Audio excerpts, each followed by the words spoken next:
Napoleon Bonaparte. Did he make the biggest financial mistake in history by selling Louisiana to America, or was this sale a part of an economic strategy far deeper than we assume?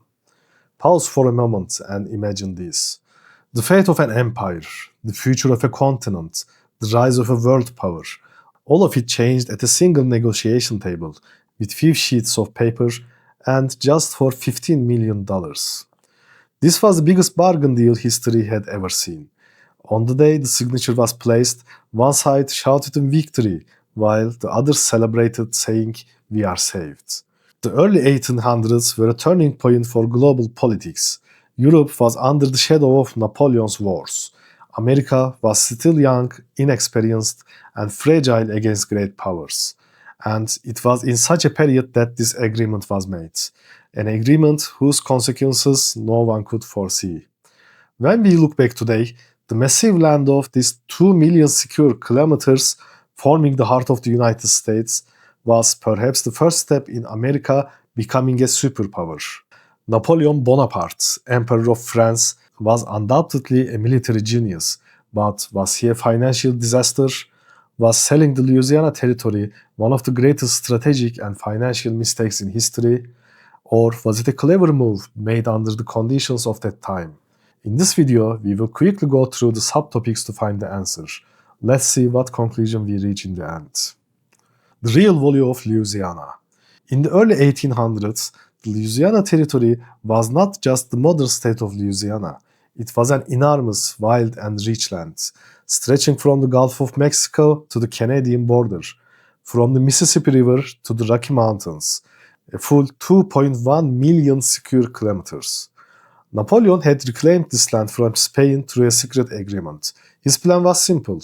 The Caribbean sugar island Haiti, then called Saint-Domingue, would be the empire's treasure chest, and Louisiana would be the grain barn feeding that treasury.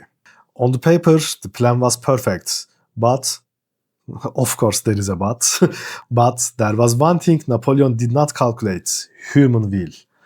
In Saint-Domingue, his most valuable colony, the greatest slave revolt in history erupted. Former slaves, under the leadership of Toussaint Louverture, brought down tens of thousands of elite French soldiers Napoleon had sent. And it wasn't just the rebels. Yellow fever devastated the French army. Napoleon lost 80% of the soldiers he had sent to protect his American dream. Thus, the fuse of the greatest sale in history was not lit in Paris or Washington, but in the swamps of Haiti. For Napoleon, America was no longer an opportunity, it was a bleeding wound. The Americans, however, saw things very differently. For them, this region was not just land. It was also one of the centers of fur trade in North America. Transportation via the Mississippi River played the same role then that railroads and highways play today. The region offered limitless opportunities for agricultural products needed by Europe's growing population. Most American historians call this sale America's lottery tickets. Calculating the modern value of the land purchase for $50 million is almost impossible.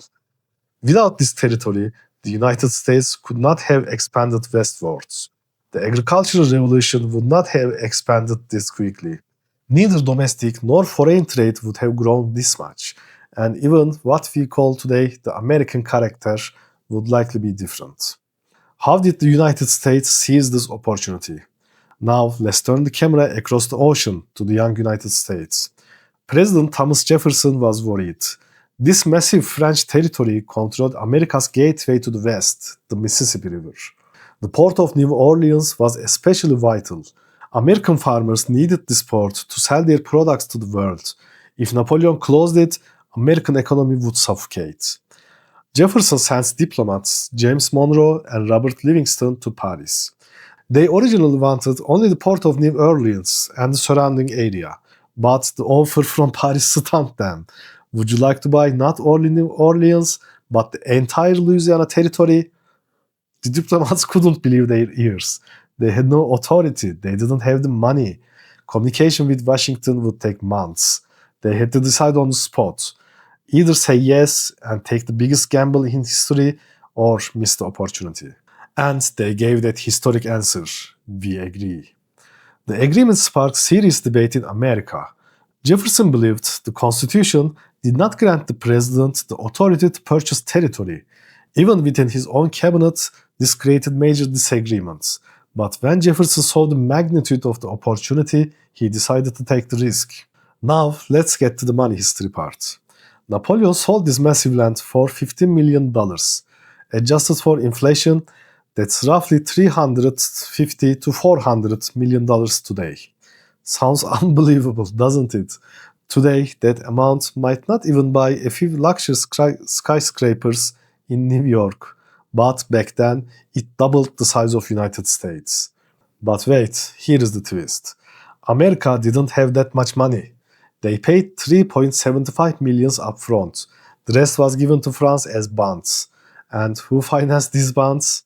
Major British banks like Baring Brothers.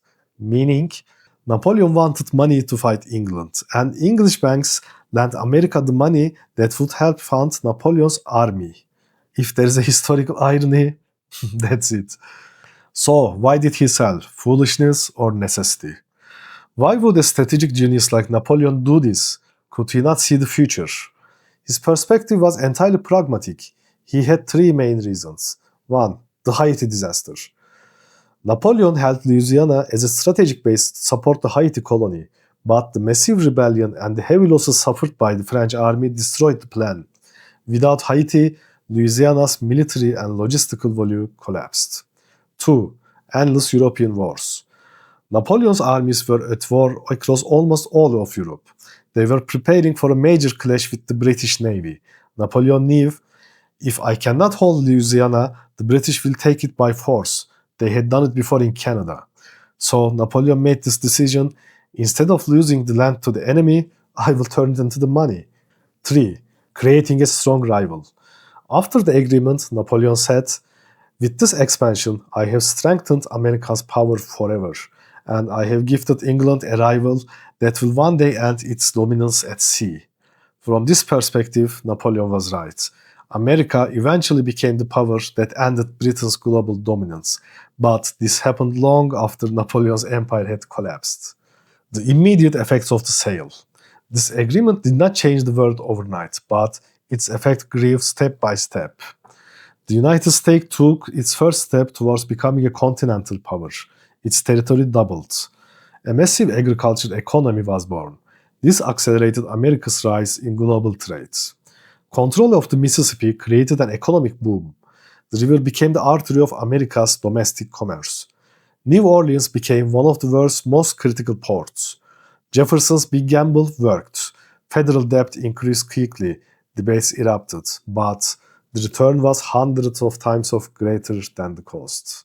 And what did it mean for Napoleon? Here the debate begins. Some historians argue that this sale was necessary. France did not have the strength to defend the colony. The $15 million from the sale allowed Napoleon to finance his European wars a little longer. But others say Napoleon made one of the greatest economic mistakes in history. Why? Let's summarize in 3 points. He failed to foresee the true value of Louisiana. Europeans underestimated America's true potential. He lost a strategic continental opportunity.